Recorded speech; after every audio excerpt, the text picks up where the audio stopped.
Hey everyone, it's Adriana from Adriana's Paper Crafts. I am going to show you guys today how to best apply your juice pouch labels onto your juice pouch. There's a couple of different ways. I mean, truly there is no wrong way, but I'm going to show you some of the best ways to prevent a lot of wrinkles or bubbles when you put your label on. Now this is my juice pouch. I'm using a Kool-Aid Jammers pouch. As you can see, it's seen a lot of wear and tear because I have applied lots of labels to both the front and back for my photos. So it's looking kind of rough, but you get the idea. My juice pouch labels personally do not come with a little hole for the straw. Just because when I first started making them, I realized that the straws are not always in the same, the straw hole is not always in the same place on each juice pouch. So I just stopped making the little holes, and normally I place my labels on the back side here. That way when your kids take a sip from it, they are taking a sip from this side, obviously, because that's where the straw is going to be.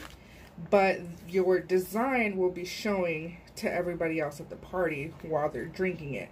So, and then of course that way you could also see the flavor on the other side. So I thought that was really cool, and that's how I do it. I'm going to go ahead and take my label.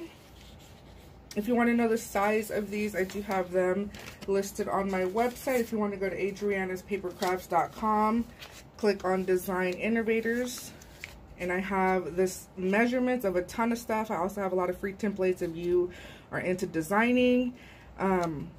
So get your label. It's best if they're already sticky. Mine always come as sticky labels.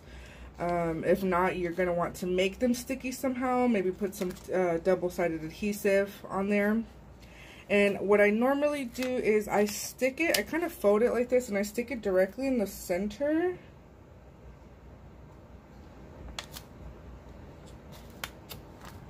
Basically, I get my center down first, and then with my finger, I go in a swiping motion up and down like this, very gently. Do one side, and then go over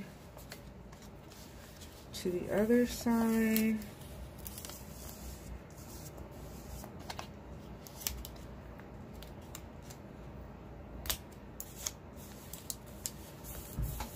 So I know that created a crease right there.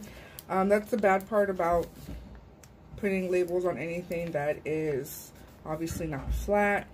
So that's one way you could do it. Of course, just go more slower than I did. That way you don't get this crease right here.